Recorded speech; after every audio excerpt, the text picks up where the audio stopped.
Buenas noches, profesora. Vamos a poner en contexto un periodo muy importante de nuestra historia que tuvo lugar entre los años 1980 y 1990. El retorno a la democracia en 1980 marcó un hito crucial en la historia del Perú, luego de 12 años de gobierno militar. Sin embargo, este proceso democrático no llegó acompañado de un Estado fuerte ni de instituciones consolidadas. Por el contrario, el país enfrentaba serias debilidades estructurales y estas condiciones crearon un escenario propicio para que surgieran movimientos radicales como Sendero Luminoso. Vamos a poner en contexto esta parte de nuestra historia, para lo cual agradecemos a los 3 entrevistados que nos ayudarán a entender lo que sucedió entre los años 1980 y 1990.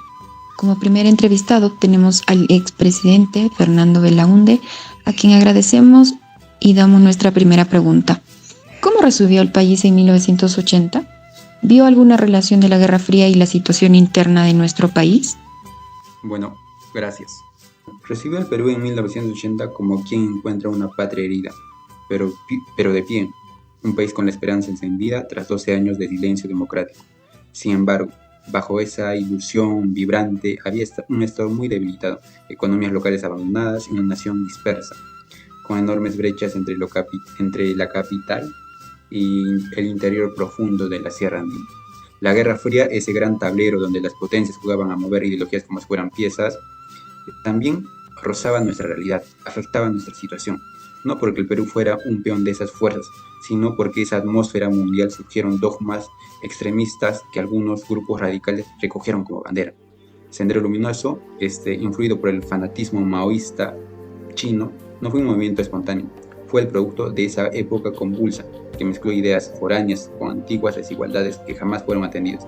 Así recibimos al país, con esperanza, sí, pero también al borde de una tormenta en la que ya empezaban a formarse sobre los Andes. Como segundo entrevistado tenemos a un ciudadano de Ayacucho, a quien le dirigimos la siguiente pregunta. ¿Cómo afectó este conflicto en su comunidad? Ay, hijita, todo se malogró cuando empezó esa época brava.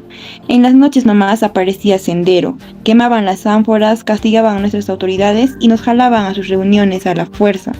Hacían que uno viva con el susto metido en el pecho, porque si no hacías caso ya te estaban amenazando. Y cuando llegó el ejército tampoco es que nos hayamos sentido tranquilos, no. A veces nos miraban feo, como si todos fuéramos terrucos. Había retenes por todos lados y también se veían abusos. Vivíamos en medio de 2 fuegos. Sin confiar en ninguno, ya ni queríamos salir temprano a las faenas por miedo, y varios papás dejaron de mandar a sus hijos a la escuelita. La economía se murió, no podíamos bajar con nuestras cositas al mercado porque quién sabe, por ahí nomás se armaba el enfrentamiento. También tenemos como entrevistado al profesor economista, a quien dirigimos la siguiente pregunta. ¿Cómo se explica la crisis económica de los años 80 y cuál fue su relación con la Guerra Fría? Bueno, el Perú enfrentó inflación, deuda y baja inversión. La Guerra Fría influyó porque los países dependían del sistema financiero internacional dominado por el Occidente. Jiménez explica que los organismos internacionales exigían ajustes económicos rígidos y la violencia interna empeoró todo al espantar inversiones. Entendemos. Queremos lanzar una segunda pregunta para el expresidente Belaúnde. ¿Estaba preparado el país para un conflicto interno tan grande? Bueno, gracias. Pues no, el Perú no estaba preparado para enfrentar una violencia tan profunda y despiadada. El Estado no había logrado extender su presencia real en los rincones olvidados de la patria. En muchos pueblos la autoridad llegaba tarde o simplemente no llegaba. Y seamos francos, no se entendió de inmediato la magnitud del desafío. Confundimos la sombra de un movimiento terrorista con un simple brote ideológico, sin ver que bajo esa apariencia ardían décadas de pobreza, desigualdad y exclusión hacia la población. La Guerra Fría nos imponía una lectura reducida, capitalismo versus comunismo, pero el conflicto que enfrentamos no podía encasillarse a esa dicotomía simplista. No fue un dogma extranjero el que encendió la mecha, fue la acumulación de injusticias y de promesas incumplidas en el Perú, de prácticamente ciudadanos que nunca sintieron que la república les pertenecía. Esa dolorosa lección nos recordó que un país no se defiende solo con leyes ni con discursos, sino integrando a todos sus hijos, escuchando su voz, dándoles un lugar digno a la vida nacional. Esa es mi respuesta. Y también tenemos una pregunta para el ciudadano ayacuchano. ¿Cómo veía usted la presencia del gobierno en su comunidad? Para nosotros, el Estado como si no existiera, pues. Vivíamos lejos, sin carretera, sin posta, y la escuelita funcionaba a medias nomás. Sentíamos que nadie se acordaba de nosotros. Por eso algunos al comienzo escucharon a Sendero, porque hablaban bonito, prometían justicia. Pero rapidito nomás se vio que solo traían miedo y muerte. Y cuando entró el ejército tampoco es que la vida mejoró. También hubo abusos, como si para ellos nuestra vida no valiera mucho en medio de sus grandes guerras. Al final los que hemos sufrido somos los más pobres, los que solo queríamos trabajar nuestra tierrita y vivir tranquilos, sin hacerle daño a nadie. Por supuesto. Señor economista, tenemos una pregunta para usted. ¿Qué cambios trajo el final de la Guerra Fría para Perú? Bueno, el capital extranjero era la fuente de ingresos del Perú. Esta dependencia se vio fortalecida por la Guerra Fría.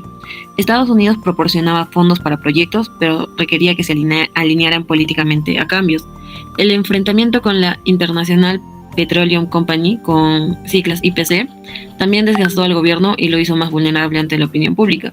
Los principales cambios fueron menor influencia en la URSS y Estados Unidos, lo que propició que Perú pudiera tener políticas más propias, fin de la asistencia exterior que previamente recibían las agrupaciones armadas, lo cual simplificó la lucha interna contra la subversión y hubo un más fomento de la apertura política, los derechos humanos y la democracia. Bien, de esta manera entendemos o tenemos una reflexión final.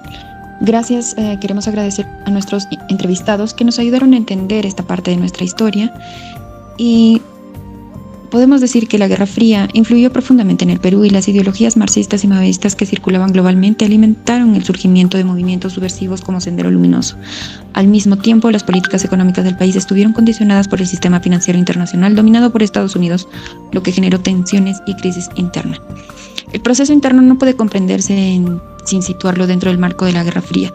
Fue un conflicto geopolítico que configuró las dinámicas políticas y económicas de América Latina en la segunda mitad del siglo XX. Gracias.